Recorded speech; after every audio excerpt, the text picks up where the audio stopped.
Chapter 18 Fruit Retail Sales, Apricots. The bonfire of 1951 would seem at that time to be a real disaster and was, in fact, the most severe financial setback to hit in one big lump.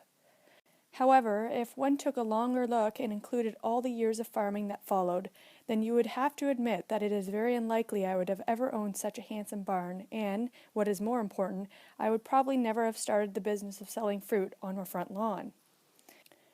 What started as a necessity because of the lack of a building to pack grade fruit soon developed into a roaring business that we had no idea was possible. The reason we happened to choose the front lawn as a location was because the several large maple trees supplied ample shade to protect both fruit and handlers from the blistering sun.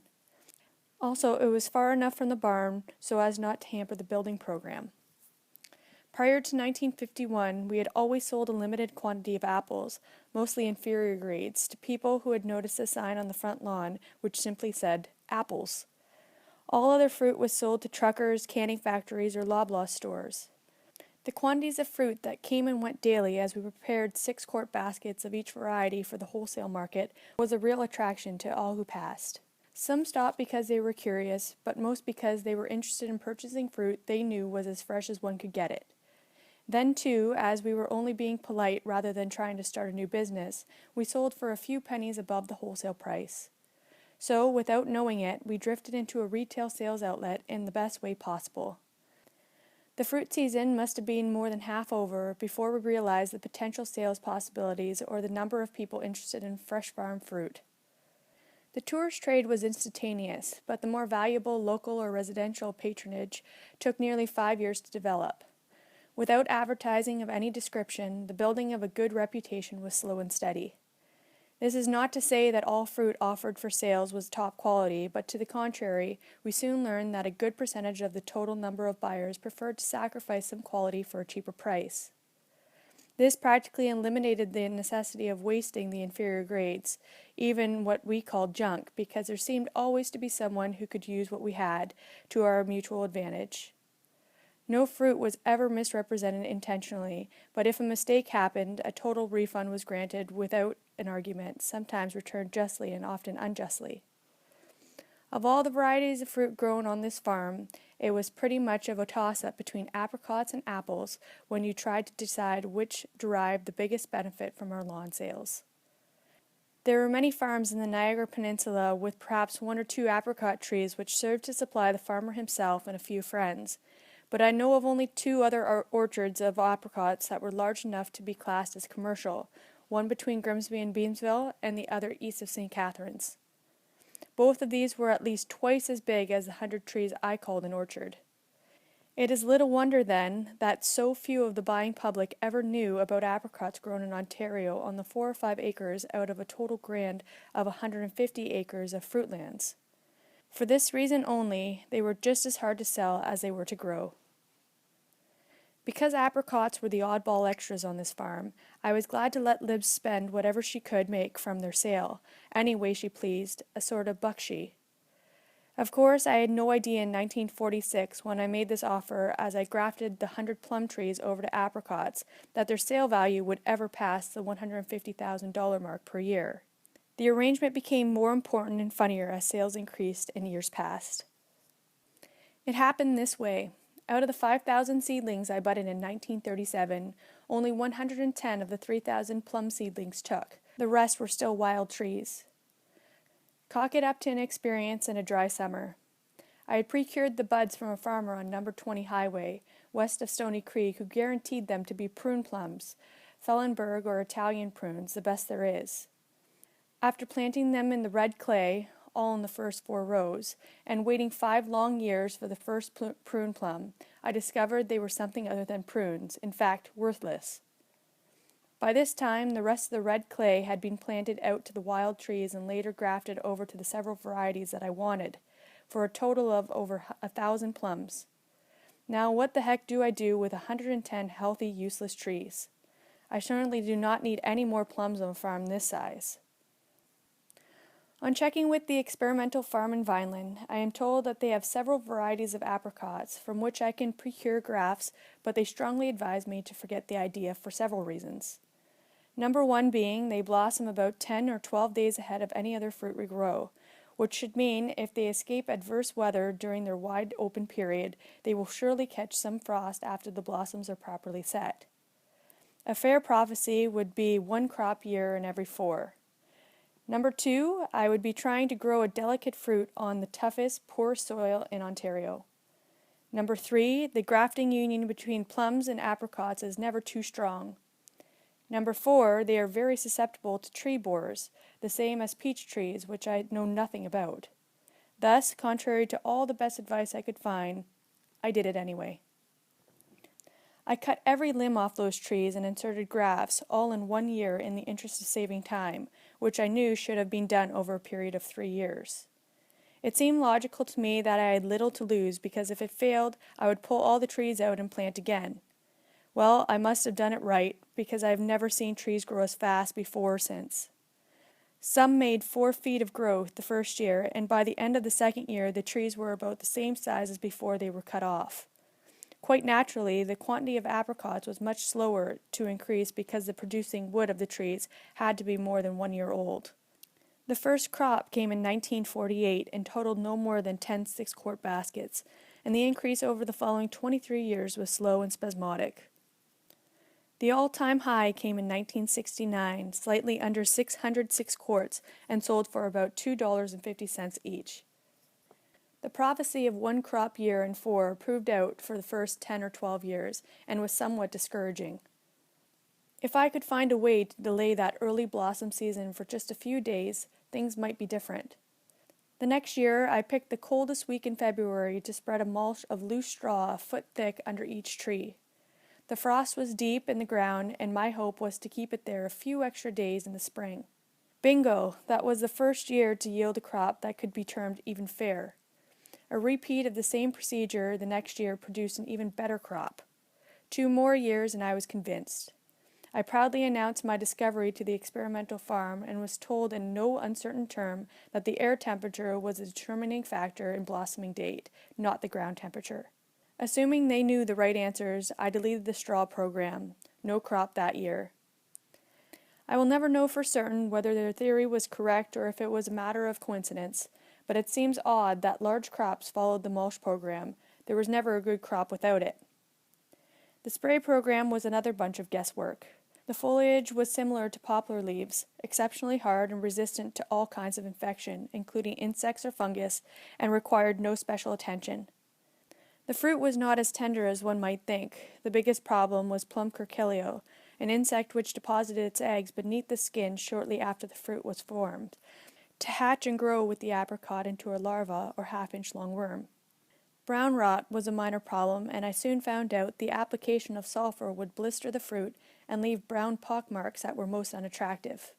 It turned out that Captan was the proper fungicide, and 3 applications of Guthian took care of the curculio, if they were timed right.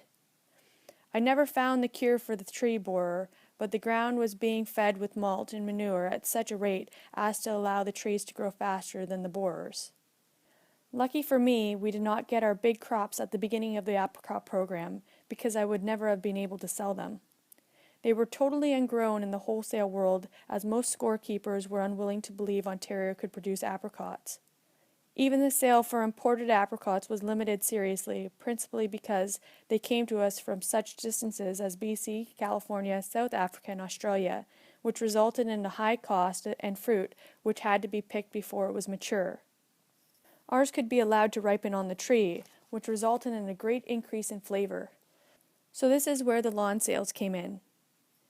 Each new customer had to be talked into buying their first basket, and it took a good many years to convince enough people of their special qualities so that we could sell the ever-increasing quantities in the 3-week season of apricots.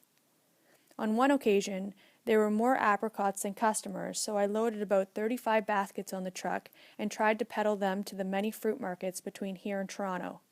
When I got to Dixie Fruit Market on Dundas Street, I had sold only 5 baskets, so I gave up and returned home. Neither Sundries nor Nash's fruit stands on number 20 highway west of Stony Creek ever managed to sell more than 10 apiece. Eventually, there were customers calling from Toronto, London, Kitchener, and St. Catharines. sometimes 2 weeks in advance of the season, just to make sure they would get their apricots. For the last few years of our fruit farming experience, we sold all we could grow, with no waste at all, right at our front door. Out of the 40 or more tons of Bartlett pears that went to the canning factory, we graded out the very choicest 20 bushels and put them, a few bushels at a time, with the apples and plums on the lawn. They sold for $2 over the factory price, which almost doubled the profit margin and gave us a few more happy customers. Plums were much too big a volume to ever hope to move all of them on the front lawn, so again most Lombards and Damson plums went to the factory. Prunes, of which there were 3 varieties, Pacific, Stanley, and Italian, or Fellenberg, were sold to truckers and factory, except for perhaps 2,000 baskets. Green gage plums were a headache from the word go, and I will never know why I planted the trees. In spite of being sweet and juicy when tree ripened, they were a drug on the market, and what was worse, any small amount of rain that came within a week of maturity would cause them to split within a day. This, naturally, ruled them off the factory or wholesale market entirely. As we were from the old school, it seemed to be second nature to avoid wasting anything, much less 400 or 500 baskets of tasty plums that were actually as good as the best, except for those miserable splits. We sold them for 3 baskets for $1, when the proper price should have been $1 each. In any case, we knew our customers were getting value for their money, and we broke a little better than even on the picking costs. One Sunday, government fruit inspectors spotted our wagon load of green plums, which had a prominent sign announcing "Split plums, 3 for $1" in a bag. The plums were selling well, so there were only 28 baskets left in the initial full load of 80. When Lib came to the front door to get me, that was the first I knew of their visit. She told me there were 2 inspectors, and one of them was giving her a rather hard time. I steamed down that lawn with every intention of handing back as much as she had received. It was quite evident that this younger man was a rookie and a little overinflated with authority. His attitude was, "Show me in the book where there is a grade of plums called split plums." I retorted that I was not trying to sell them by grade, but rather by value, and the sign indicated that I was making no attempt at fraud. Words led to more words. He threatened to put a detention tag on the whole lawn, and I told him his authority ended at my property line. He said he was at liberty to inspect produce anywhere in Ontario, so I immediately asked him to see his written authority. As he frantically searched in every pocket, he finally decided that he had left it at home, and his red-hot attitude faded like a dying ember. The other inspector, having said less than 10 words up to this point, produced his ID card and proceeded in a gentlemanly fashion to explain his situation. The law states that any farmer is free to sell whatsoever he should produce, regardless of quality or price, from his own property, if he does not advertise the same. So, my infraction of the law was that stupid sign. Considering the foregoing debate with his partner, he had no choice but to place a detention card on the 28 baskets on the wagon. I was told that by calling the office in Vineland on Monday, they would send another man to remove the tag and allow me to dump them into the garbage. As soon as the inspectors left, I made another pile of plums as close to the wagon as possible, and we sold an additional 100 baskets by the end of that day. Before noon on Monday, the 3rd man from the office in Vineland was in our backyard in an apologetic mood and somewhat satisfied that his cocky co-worker had been pulled down from his high horse a little. Our visits from the inspectors amounted to about 3 a year, and this was the only incident of a detention. They realized the same as I did, that the strict letter of the law demanded that each basket and bushel should be stamped with my name and address, the variety of fruit, and the grade. I explained to their satisfaction that about 90% of our customers preferred to take their fruit either in their own container or a paper bag plainly stamped with my name, address, and phone number in the interest of saving a little money. This would then mean that all baskets that were used again and again would become covered with illegible printing. The chief inspector liked the idea so much that he took a few of our printed bags to the office, hoping to make this a legal procedure. During the latter years, Turner Winery bought nearly all of the grape crop, except during the few overproduction years of the Niagara Peninsula. On one of these years, I was forced to dump the last 4 tons into the pond because there were no buyers even on the lawn. We often picked a few 6-quart baskets to help enhance the display or for special orders, but it would be safe to say that 40 to 45 tons were handled almost entirely by the winery. The apples were by far the biggest volume sold on the lawn, both in fruit and dollars.